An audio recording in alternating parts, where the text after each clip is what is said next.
Good morning. My name is Agnieszka Carpenter, and I'm the Executive Director of BioME. Welcome to our November BioME Virtual Coffee Hour. Coffee Hour is a monthly series where we feature 4 speakers, and the goal is to, replace networking a little bit, get people familiar with what's happening in the life sciences sector in Maine in terms of research, entrepreneurial opportunities, all sorts of other opportunities for the community. And so I couldn't be happier to have the 4 amazing speakers that we have today. And in case you don't know what BioMe is the Bioscience Association of Maine. We're a trade industry group devoted to creating opportunities and advancing bioscience in the state of Maine. We're a membership organization with over 220 members. And I wanted to thank our sponsors before we go over the logistics. These are our annual sponsors.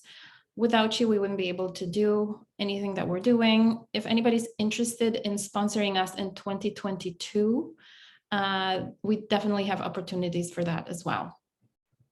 And I will go over the logistics real quick. So the chat function is on today's call, and we encourage everybody to leave your questions in the chat, and we will go over most of these questions at the end during a Q&A. So we have about 10 to 15 minutes in the schedule for questions at the end. And with that, thank you so much again for joining us. Thank you to all of our speakers as well. And our first speaker today is Dr. Jarod Rollins, Assistant Professor at Mount Desert Island Biological Laboratory.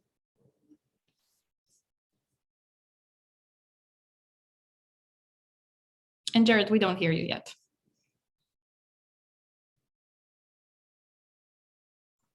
Classic Zoom mistake. So thanks for the introduction and providing this opportunity to share a little bit of what we do here at MDI Biological Laboratories. And so I'm going to talk about pretty broadly just how we use this nematode C. elegans as a model organism to help us understand how to extend human lifespan and health span. So I think it's important to state, not really interested in making worms live longer. We're interested in allowing and finding therapies to allow people to live longer, healthier lives. And I just wanted to point out I'm part of MDIBL's COBRI, so that's Center of Biological Research Excellence, where we're essentially focused on using comparative biology to enhance tissue repair, regeneration, or to slow the rate at which we age. I'm particularly focused, obviously, on the anti-aging aspect of this group. And I just wanted to convey to you all what the promise of the holy grail of this longevity research. And if you think right now about how in medicine we treat all of the diseases that we see increase almost exponentially with age, like atherosclerosis, neurodegeneration, like Alzheimer's, various forms of cancer, diabetes, and heart disease, right? So as you get older, your chances of contracting any one of these diseases goes up. But if you go to the doctor, essentially, right, if you've got cancer, well, you get chemotherapy. If you got heart disease, you might be put on statins, or neurodegeneration. We've got treatment specifically for that. But the thing that ties all of these diseases together is aging. And so that kind of gets to the promise that I was talking about, that if we slow the rate of which we age, we should be able to slow the progression of all of these diseases, broad spectrum. And so it is kind of a big change in the way that we think about disease. Instead of treating each one of these diseases separately, we're essentially treating the root cause, which is the aging process itself. And really, for hundreds of years, humanity's been concerned about aging and trying to find ways to become immortal, essentially. But there was essentially a huge revolution in the early 1980s. And it's something that we as scientists almost take for granted today, which is that the activity of a single gene can actually influence the rate at which we age. And that discovery was actually first made in C. elegans And so C. elegans is actually a great model, one for many reasons I can't get into, but one of the reasons why C. elegans is a great model for understanding human aging is that it actually shares a lot of the same exact genes that we have. So that if we do find a mutation or a gene that appears to affect the rate which we age in C. elegans, there's a really high chance that same gene is going to also have a role in human aging. And this first gene, that when they found a mutation in it where these worms live up to 65% longer, they named it age 1 because it's the first gene to have to do with aging. And later on, they discovered that that gene actually took place in insulin signaling. And so you might, we hear a lot of reasons why we should stay away from sugary drinks and not have big spikes in our insulin. It's not just because of diabetes. A lot of the research is saying that that essentially insulin signaling is one of the things that causes us to age. And if we reduce insulin signaling, it essentially enhances a lot of the mechanisms our cells have to fix damage that accumulates with age. But obviously, we can't go around and genetically modifying humans. That isn't ethical. But there are other ways we can also understand other therapies that have the potential to be applied to humans. And so one of the things that we study in our lab is dietary restriction. So the reduction of calories that are taken up in the absence of malnutrition. And essentially, dietary restriction, and there's various forms, whether you fast every other day or you just reduce your overall calorie intake every day. What's one of the amazing things about this, and every single organism tested, whether it's something as simple as the yeast that makes the beer that we drink, the worms that we study, the fruit flies that were hovering around your bananas, or even more complex organisms like mice, monkeys, humans. Well, all of these organisms, if we put them on forms of dietary restriction, they all live longer. So this is a mechanism that's evolutionary conserved. And so again, that's why any of these discoveries that we find even in some of these more basic organisms have a really high potential to be informative about human health and disease. So there are a lot of people actually that, myself is one of them, that test, that are essentially experimenting on ourselves with caloric restriction, or actually intermittent fasting is very popular right now. And we don't really know in humans if it truly is pro-longevity, but we do know that there are beneficial health effects of dietary restriction in humans, like reducing the incidence of cancer and forms of heart disease. And it's important to point out that this is not just that, oh, if someone's overweight and they go on a diet, they're healthier. It's even people that are of regular weight, if they undergo caloric restriction, there appear to be benefits.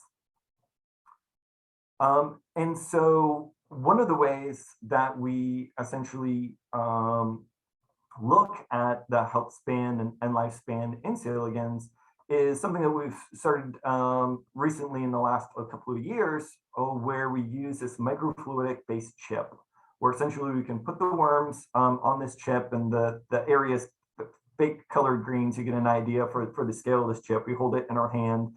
The worms are just barely visible with the naked eye, so we're zooming in a little bit. There's little micropillars in this chip, so it tricks the worms to thinking that they're crawling around in one dimension. That they're crawling around and not just floating in liquid. And the beauty of this system is that essentially every single day we can flush out all of the waste, all of the food, and put in fresh food. We can wash out all of the progeny that would otherwise contaminate the experiment. But maybe even more importantly, we can treat these worms with multiple combinations of drugs. So every day we can put in a fresh amount of drug. And then we essentially image these chips every day to tell if the worms are alive or dead. But maybe just as importantly, we can track their movement. And that's one of the actually, a very powerful yet simple measurement of health span in these animals. And actually, if you talk to a clinician that works with the elderly, it's also true of humans as well. That if you just tell an elderly patient to walk from one end of the room to the other, the time that it takes them to do that is actually very informative of their remaining vitality. And so we're obviously trying to find metrics that are going to be shared between something that seems so very distant as this worm and humans. And so just to give a quick example without getting too much into the genes that we're studying and the finer details, what you see here is in day 4 adult worms, where the worms have either been or control unmodified worms, where they're under well-fed conditions or intermittent fasting. We can already see there's significant increases in their ability to move. So again, suggesting that they're not only living longer, but they're also living healthier. Because obviously no human wants to live to be 120 if those extra 20 years are bedridden and frail. And what you see next to that is a mutant in one of these ribosomal genes that we're interested in. And this particular mutant, it still enjoys this benefit of increased locomotion under intermittent fasting. However, in another mutant in the same gene, we see that there's a complete loss of this benefit. And so that's one of the ways we can tell that a particular gene is important in this process. And so this is intermittent fasting, 24 days normally fed, ad libitum or AL, and then 24 hours no food. And if we just reduce the overall amount of food, we get pro-longevity benefits that I showed before but failed to point out. But at least in our hands, we don't see the benefit in locomotion. So another little hint saying that maybe intermittent fasting is a better regime than just overall reduction in calories. Should have set a timer, knowing myself, I'm probably over time. So just real quick, this same gene that we're looking at mutants of, we also tagged it with a fluorescent protein. And under normal well-fed conditions, we see here in the head of the worm, it's distributed throughout. But when we fast the worms, we see that this gene, which actually has to do with the production of proteins, becomes localized in the muscle fibers. And so that's one hint at why this gene is potentially important for maintaining locomotion through maintaining muscle strength under fasted conditions. So that I'd just like to thank my lab and the National Institute of Health for their funding. And yeah, looking forward to any questions. Oh, I have so many questions, Jarod. But bottom line, we shouldn't overeat. This is the message before the holidays. Thank you so much. This is fascinating research. I can't wait to dive into it a little further. So if you have materials that we could read, please share that in the link, or you can email me. Yeah, any questions, please leave them in the chat. And you are not over time, just so you know. Yes, so now we're going to move to Bobbie Lamont. Bobbie is the membership chair at Maine Angels, and Maine Angels funds ideas like this when they're ready to be commercialized. And Bobbie, whenever you're ready. Okay, well, my takeaway was go ahead and overeat, but just like to eat later in the day and don't eat before then. So Yeah. I'm going to take a different takeaway from that. If you can just click on the from beginning. Yeah. Oh, sorry, I thought I did. How's that? Great. Okay. So I am a member of Maine Angels. I have been so for 2.5 years now, and I'm the membership chair. We are a group of about 90 individual investors. We invest as individuals, but we work in teams, and some of my teammates are here on the call. Thank you so much for showing up. We are now up to 1/3 women. This is one of our biggest trends upward, and that follows a national trend amongst angel investors.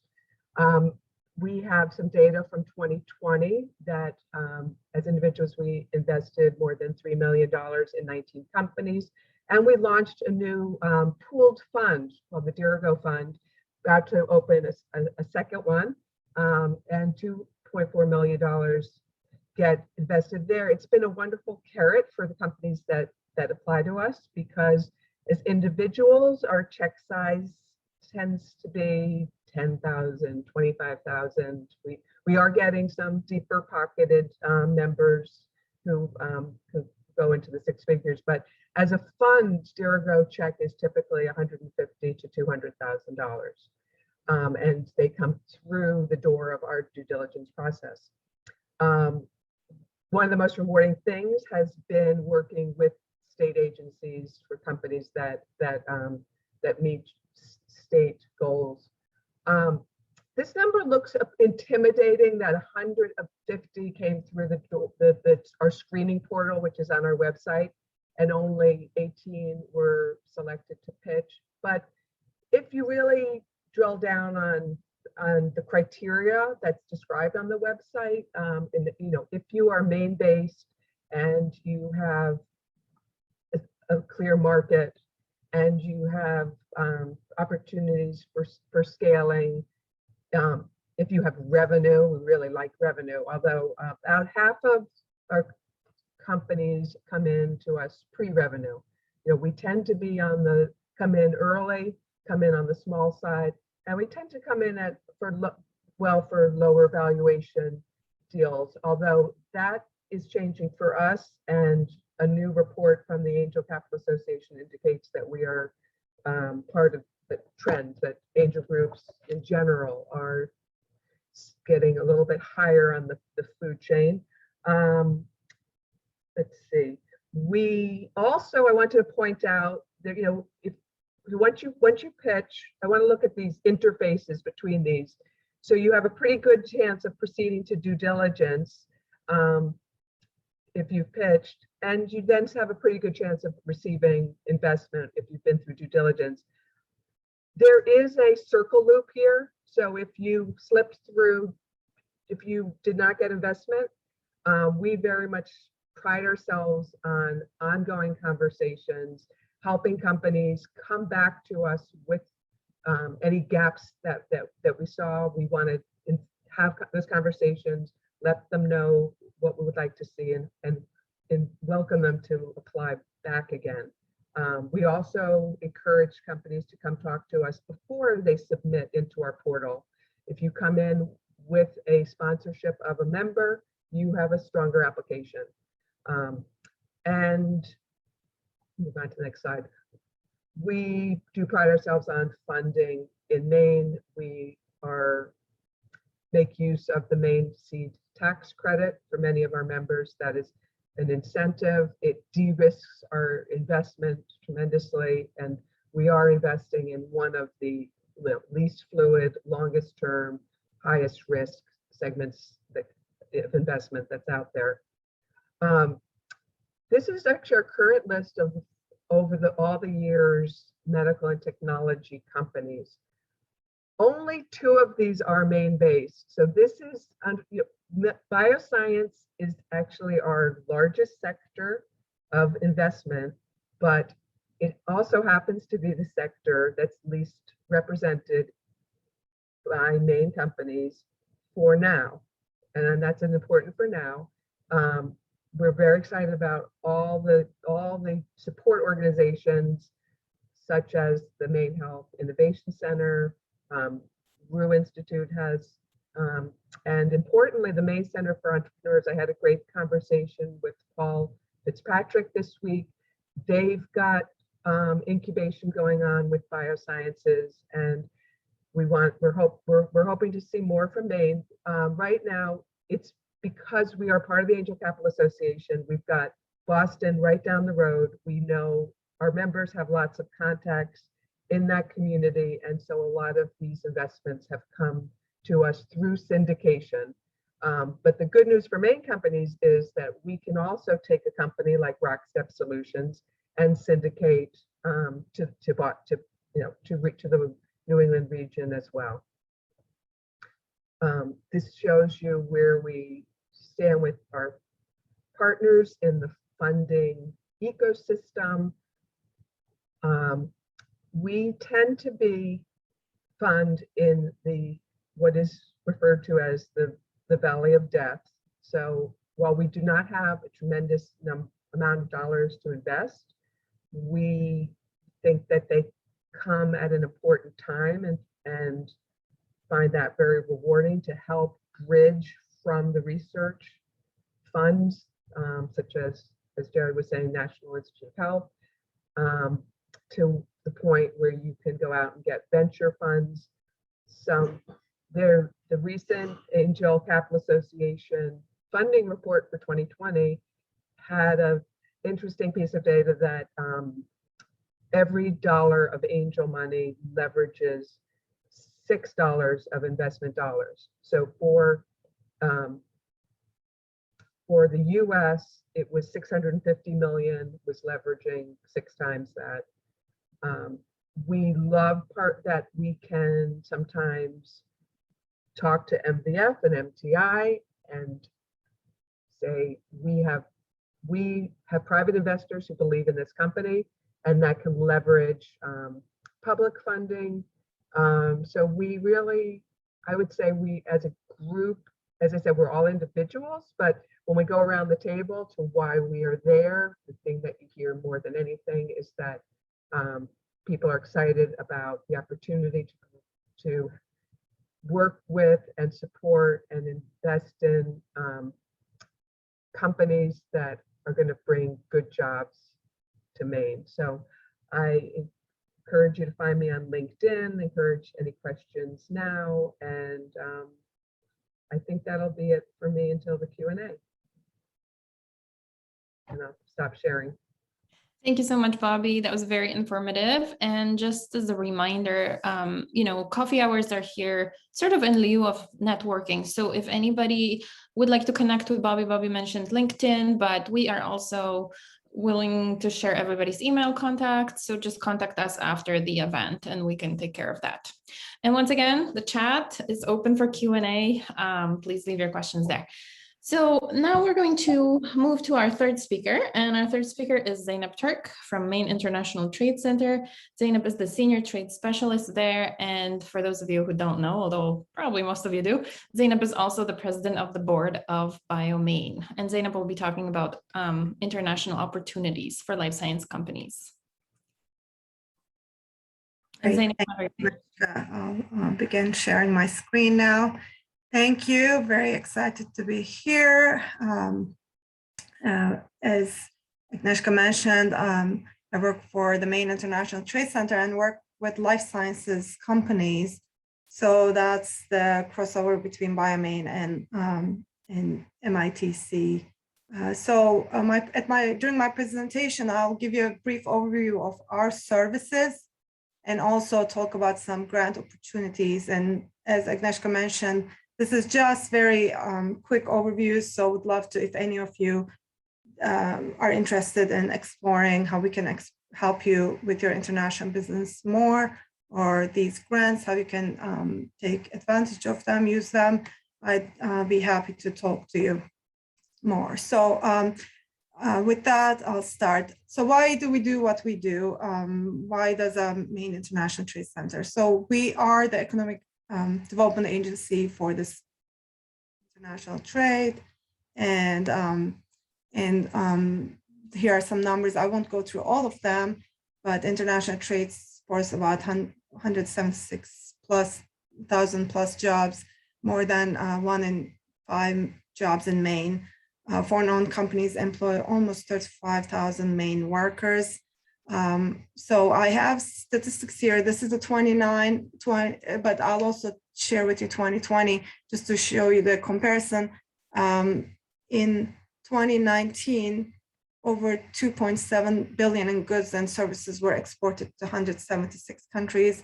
In 2020, there was a little bit of a drop, but it was 2.3 billion to 171 countries. So it's not a significant drop. We'll see how 2021 looks, but we're hopeful things are picking back up worldwide. So hoping to get those numbers up again. 85% of Maine exporters are small and medium-sized businesses, which is not surprising because most of them Maine businesses are small and medium-sized. As far as Maine International Trade Services, how we can assist you, we do customized trade consulting and research. That's our #1 activity. What that means is you can reach out to us with any trade-related questions or investment attraction, or even we work with international student attraction, but I'll focus on the trade part of things here. So it could be questions such as, I've been exporting to Germany for years, expand into Middle East, what countries would be best for my product, so we can put some trade statistics, do country reports, or we get questions about compliance, how to get your goods from point A to point B, how to get paid or send payments. And most recently, we're getting questions around traveling as the world is opening back up and people are traveling for business. How, each country has different requirements for entry, for testing, for vaccinations. We can put together that information for you as well. We do organize trade shows, trade missions. So we did a lot of virtual ones last year, but we're beginning to do in-person ones. One of my colleagues just got back from Toronto from a trade mission where 5 Maine businesses participated on B2B matchmaking services that were coordinated through US Commercial Service. And I'm gearing up to go to Medica, the largest medical trade show in the world, which is held at Germany, Düsseldorf every year, bringing 4 companies. So that's some of the trade show, trade mission services we provide. We do have webinars, seminars. It used to be in-person programs. We converted more recently into virtual, but we had recently mastering export documentation, export compliance. We have one coming up on December 7th on exploring African market. If you want to participate, those are free, and you can either look at MITC's website or just contact me, and I can give you an overview and make sure you're signed up for them. And then, and other than that, we do have extensive network of connections across Maine and around the world. And so if you're looking for, we're more like jack of all trades. If you're looking for logistics experts, international banking assistance, B2B matchmaking, on-ground country assistance, we're happy to connect you to experts that are pre-vetted by us. And then financial support for exporters seeking new markets. So these are the grants, and the remainder of my presentation, I'm going to focus on these just because we do want to get the word out and have Maine companies utilize these. So the grants I'm going to focus on are through SBA, and they're referred to as STEP, which is the State Trade Expansion Program, is the long name of it. And about 10 years ago or so, SBA rolled these grants out to help small businesses with their international business growth and development. And MITC is the organization that allocates these grants out in Maine. So eligible Maine companies could receive up to $20,000 per year in reimbursements for their international business development. And this is a 25% to 75% match. So the company's out-of-pocket cost would be 25% of the total costs. Activities must be completed before September 29, 2022. So there's a lot of time ahead to apply for these. And there are 4 buckets. I'm going to get into each of them in detail. So international business development, that's up to $10,000 per activity. And these are the trade show participation, B2B matchmaking type of events. And these could be in person or virtual. And the trade show participation does not have to be through MITC. You can be going on your own to a trade show, and we just need to approve your participation and the grant ahead of time. And some examples of how this can be used are booth costs, international travel, interpreters, cost for shipping samples in advance, or consultants to schedule international B2B matchmaking, fees for legal, marketing, and tax experts to enhance market entry strategy, and technology upgrades, branded backgrounds, and sales coaching for virtual meetings. Another bucket is export skills development. These are up to $6,000 per activity. So it's workforce development, but it's more for training your existing workforce rather than attracting new workforce. So the examples would be registration fees for export skills training, consultant fees for export compliance plan development or compliance audits, technology upgrades, platform fees, and consultants to conduct online expert skill training for employees, or company-specific training for your overseas distributors. Another bucket is export marketing assistance. This is up to $8,000 per activity. So that's for compliance testing, certification, and labeling. So some examples would be design services for logos and marketing, collateral materials, compliance testing for products for export market entry, ITAR registration, ISO 9000 certification, CE marking related expenses, label modifications required for export market entry, and TSA certified cargo screening program fees. And then last but not least, this was rolled out more last year, added to the grant offerings, because as we all know, everything went virtual, and SBA decided to allow these activities as well. So up to $10,000 per activity. So this is for website globalization and e-commerce capabilities. Some examples would be e-commerce platform, hosting maintenance fees and costs to enable website for international payments, development of website with international focus or country language specific landing pages, translation of websites and digital advertising content, international online market listing fees, oversight, maintenance, and monitoring fees for SEOs, and international social media and digital ad placements. With all these, just keep in mind that there needs to be an international business development component,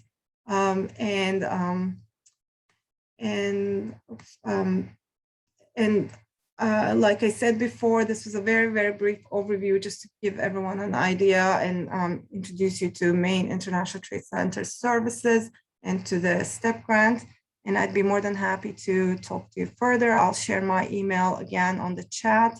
And also I would like to thank Agnieszka Brie and BioME for giving this opportunity to present. And with that, I'll turn it over. Thank you. Thank you so much, Zeynep. MITC does really great work. And if anybody has any international needs or is thinking about expanding internationally, Zeynep is your person to go to. And as you saw, there's a lot of money available. So it's probably good to get familiar with those opportunities. Okay, last but not least, we have our fourth speaker today, Oliver Olsson from Waterstone Properties Group. There is a life science angle there. I've been meeting with Oliver for quite a few months now, and I thought he would be a great presenter for the coffee hour. So if you're familiar with the Rock Row, you'll find out more about what's coming in there in Westbrook. Thank you for that introduction. Let me share my screen. So if you're not familiar with Rock Row, it is located on 95, just between exits 47 and 48. So we're at the kind of east-west connection point near the peninsula of Portland and up, traveling north to all the wonderful places in Maine. But we are 110 acres, and we have a really unique position as we actually have a 26-acre quarry positioned right within our site. So this was actually once going to be a Walmart anchored shopping center. But when we took it over in 2017, we kind of reimagined what it could be. And I wanted to share a little bit more about that. So this is a view of that quarry that I mentioned. It's 26 acres. This is a blue rock quarry. So it is 400 feet deep, and it's currently filling up. It's about 200 feet of water right now, and we're going to actually start pumping the water out once it gets to about 90 feet from the surface. But we saw a tremendous opportunity to kind of create a recreational activity or activation zone within that, rather than just have this large hole and surround a new community around it. So this gives some insight to the view of this development.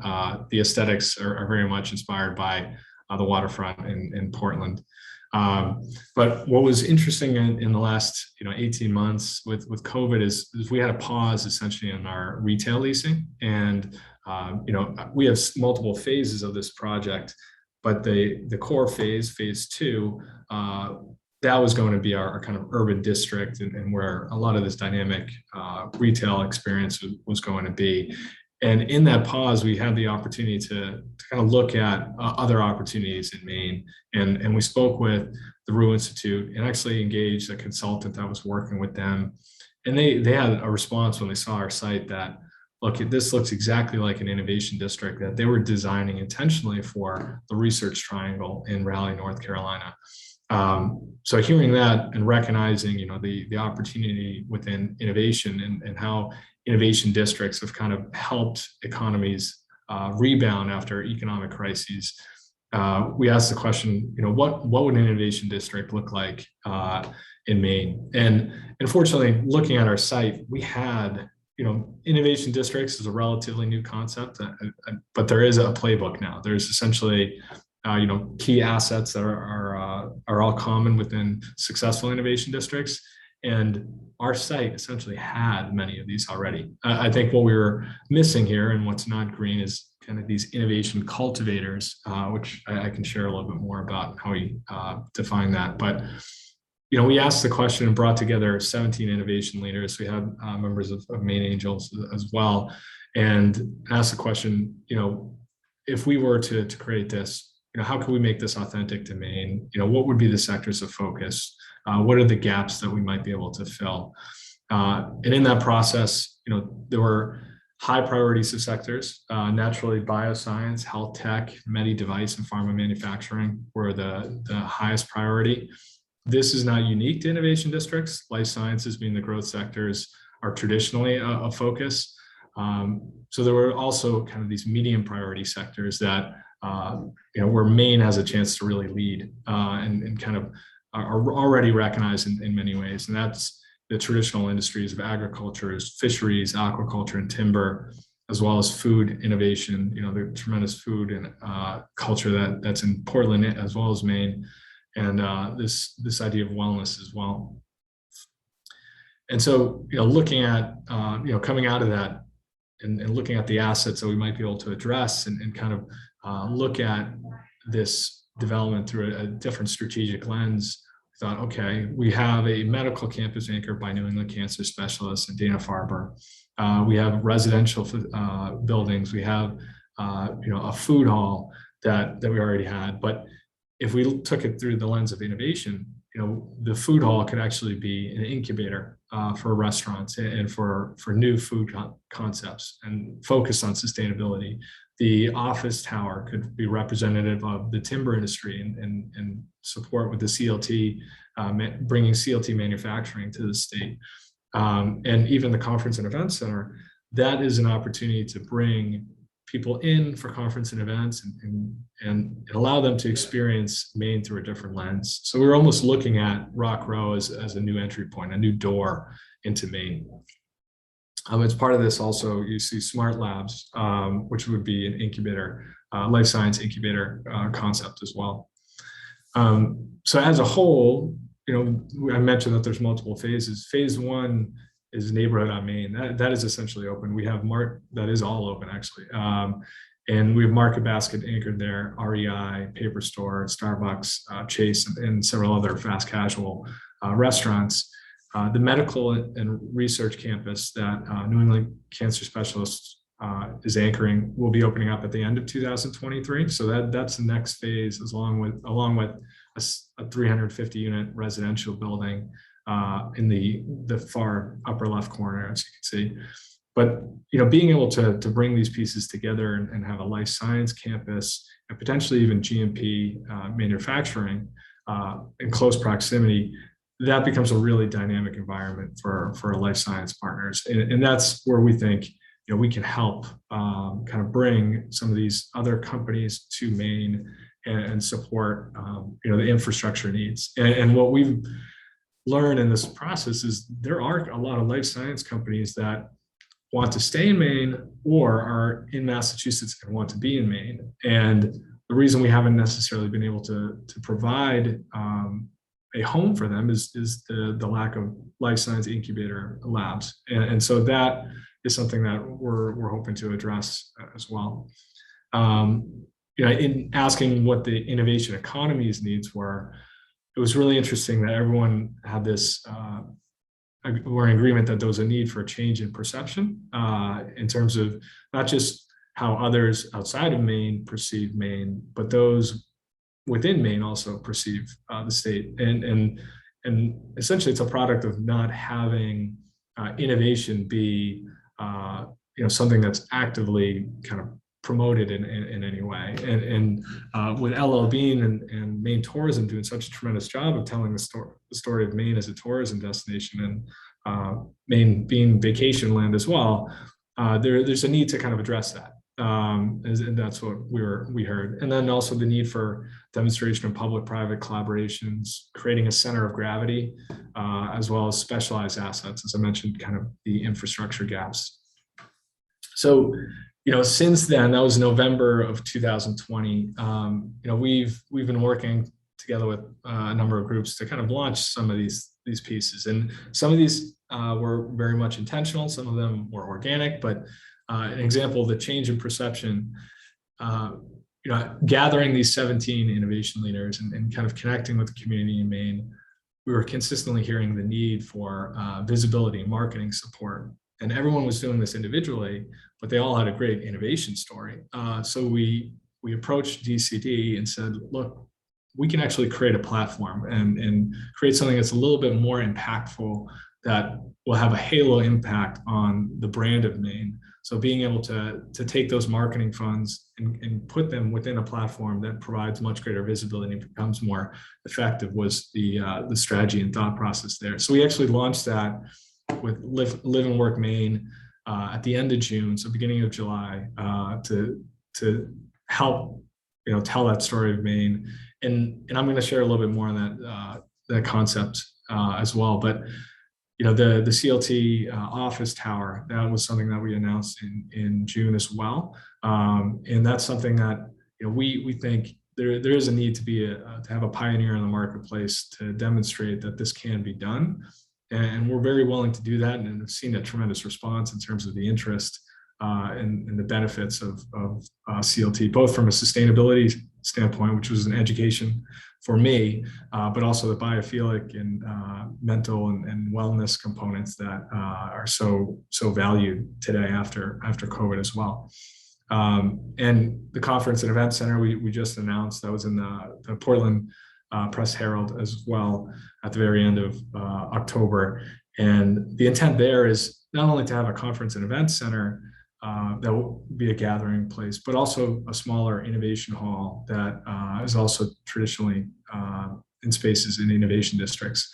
And what we learned from that process and exploring that is also there's a need for media studio and media infrastructure to help tell these stories as well.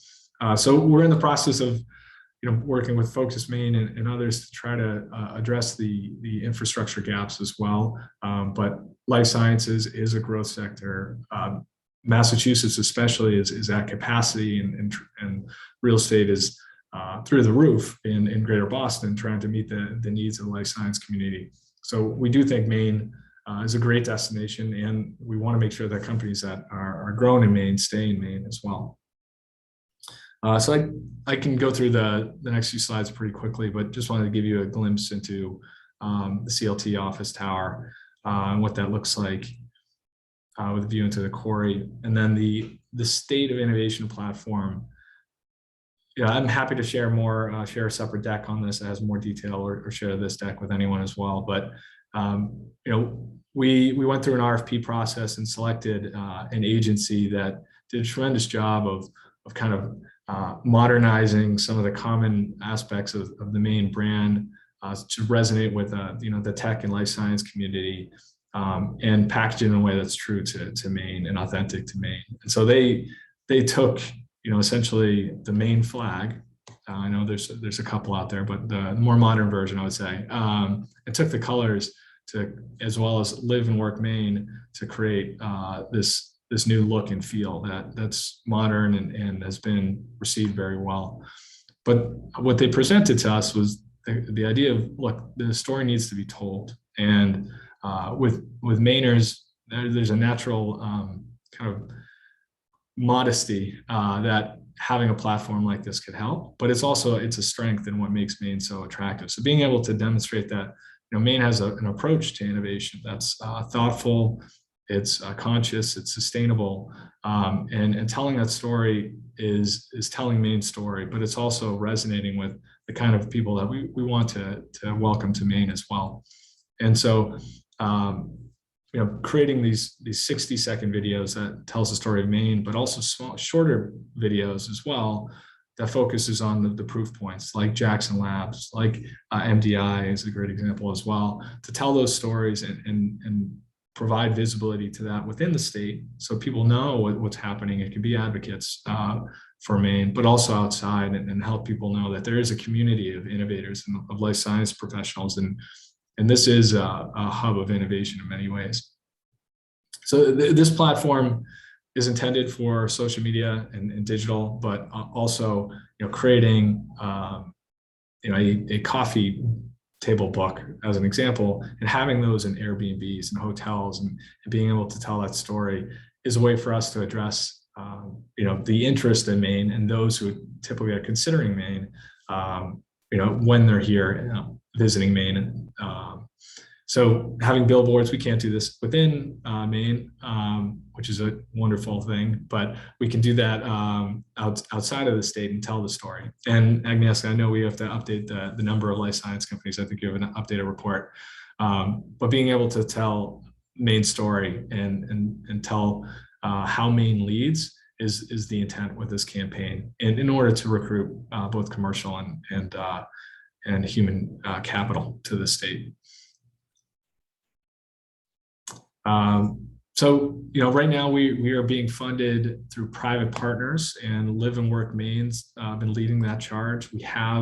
We are pursuing with the state to get long-term commitment, just to make this a sustainable effort and ensure that both partners large and small can participate and be part of this. But this has been a very inclusive process. So innovation is a broad term. So we welcome anyone to this campaign, and are always looking for partners to help tell the story.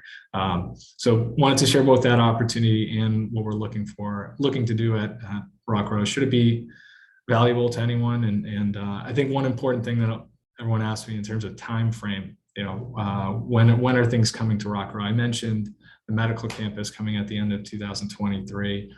The core of that development, of our development at Rockrow, it'll be completed by 2025, but many things are coming online between 2023 and 2025.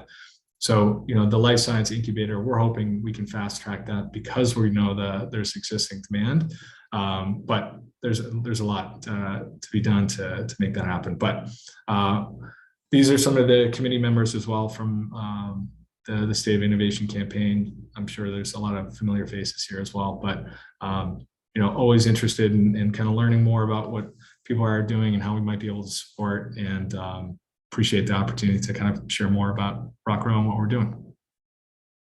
Thank you so much, Oliver. I just have to say, I've been really blown away at how the Rockrow has been really listening to the community and working with the community, and that marketing campaign that Oliver shared is truly phenomenal. So if you're interested in knowing more, let us know. And now we do have 10 minutes for some questions. I have been receiving some anonymous questions, so we'll get to some of these. The first one is for Jarod. Hold on one second, I need to find it. And it's, what are the next steps in this research, and how will this become more mainstream within medicine? Woo! I'll need more than 10 minutes on that. Well, I guess there's two ways to answer that question. There's answering it just as a field in general, right? No good science is done in a vacuum. And then there's our own research, right? I just shared a tiny fraction of. So in my own research, we're actually really focused on understanding how gene expression changes under these different forms of dietary restriction and understanding how they impact both lifespan and health span.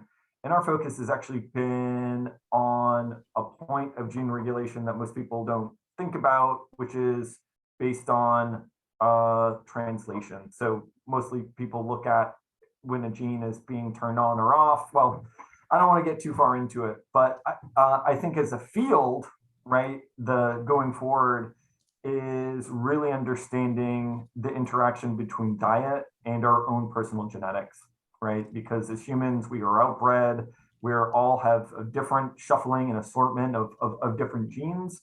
And unfortunately, that means both for drug therapies or even something as simple as diet, and I think we've all seen it, right? You've got that friend, they can eat whatever they want and they're skinny as a pole. And meanwhile, some of us, it's like, oh, if we have that extra piece of cake, it feels like it goes right to our belly or something like that.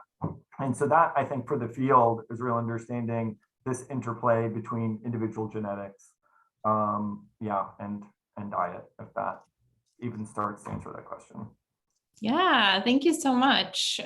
This is really fascinating research, and I think everybody can relate to it because we all eat and we all want to live long. Yeah, it's a little harder to get 20-somethings interested in aging research because they're still convinced they're immortal. But usually people over the age of 30 are like, yeah, this is important stuff. Yeah, and they also eat a bunch of junk and then they still don't gain weight. I don't know how. Okay, thank you so much. I think I will go with the questions according to the order in which your presentations appeared. So the next question is for Bobbie. So Bobbie, what does it take to become an angel investor? The Securities Exchange Commission has specific definition of the amount of money and expertise they think you need to take the enormous risk that's involved. So that's linked to our website. And a lot more people qualify.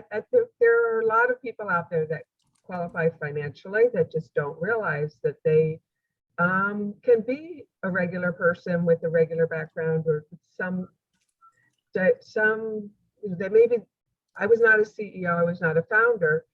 I found out about angel investing by chance because I met Sandra Stone, who's brought in a lot of women investors. And I had been a long time stock market investor and a long time just consumer enthusiast. But what I found out is that you can reach out to me, you can reach out to any of our members or just to our website. I recommend reaching out to me because I'm the membership chair. And I am happy to invite you to a meeting. And that's really the best way to see what it's like, get a feel. And if you have curiosity, you have time, you want to work with startups, it's really a lot of fun. And I particularly like this ecosystem piece. So I really appreciate what this organization does and connect. There's a lot of connections to be made. So I do encourage anyone who if you take a glance at the financial requirement and you're interested, please do. You are more than welcome. We are particularly seeking increased diversity at our table. We have women who are now attracting more women founders, and more diversity among investors is good for our ecosystem on the founder side. Thanks. Thank you so much, Bobbie. I do want to make sure everybody gets a question. So for Zeynep, how does MITC assist companies that offer services versus producing products? Is this something that MITC does? Yes. So with the services, they're different. I mean, it depends on the service, but for example, we have an investment attraction, Invest in Maine. I see my colleague Maria McIntyre on the call as well. So if, for example, if a company looking to move to Maine is looking to build or need real estate services, or legal services, banking services, we can connect them. Those are the services. Depends on the, I guess, what other type of service. We also, it could be the other way around, where there are people moving, they're bringing employees here from overseas and they need immigration related questions. So there could be legal services here as well. So I don't know if that answers the question, but yeah, or we make connections with other service companies, and feel free to connect to me directly with your specific service company and I can talk it more in depth with you. Okay, perfect. Thank you so much, Zeynep. And a question for Oliver. Actually, I'm going to combine two questions. So the first question was, Oliver, can you speak to the metro transportation more? And then the second question is about the marketing campaign and where could one find the coffee table pamphlets and the copy of your presentation? Sure. So on the metro kind of transit hub that we're looking at, so we initially were looking at a light rail connection from downtown Westbrook to connect all the way down to downtown Portland. And Pan Am owns that line. They're actually currently being in negotiations with CSX. And so there's a lot of kind of things up in the air, whether they'll continue to have a rail line there long term. So in working with Metro, we've been looking at a bus rapid transit solution and having multiple stops at Rock Row to ensure there's strong connectivity to the waterfront, as well as downtown Westbrook and the east-west, north-south corridors. But our hope is that rail line, which has an easement, I think it's 50 feet or 75 feet on each side, that we would be able to leverage that for bus rapid transit. So us working with Metro and on that is something that we're actively working on as well. And I think the second question on the campaign, so the coffee table book, the first version of that is going to be a digital format. So that's something that, again, we're trying to be as inclusive as possible with that, because it's something we can update and add content to. So happy to share more about that one once it's more progressed. The coffee table would be the next iteration to kind of make that more condensed and tell the same story. I think for the timeline for that, I would give us until January until we complete that. So that means there's also opportunities for us to integrate other stories too. So if there are any people or companies that you think we should feature, always welcome that input as well. And I can share more detail on kind of the chapters within the kind of sectors within and kind of the story that we're looking to tell as well. But the campaign, I know Live and Work Maine will be updating their website shortly. And I'm happy to share the deck with anyone who's interested as well. And Agnieszka, let me know if there's a platform to kind of share that with everyone as well. Sure. Thank you so much. Yeah, with that, it is almost 11, so I don't want to take more of anybody's time today. Thank you so much for joining us today. I'm not sure exactly what we're doing in December yet. The times are weird and we don't know what to do with our holiday mixer, but if anybody has any ideas on how you would want the holiday mixer to happen, let me know. And once again, this event is recorded and we will have the recording available for anybody who would like to share it with someone else, or if you would like to rewatch it. And if you're interested in connecting with any of the speakers, just shoot us an email. We'll be happy to do that. So thanks again. Enjoy the rest of your day and see you next time. Bye, everybody.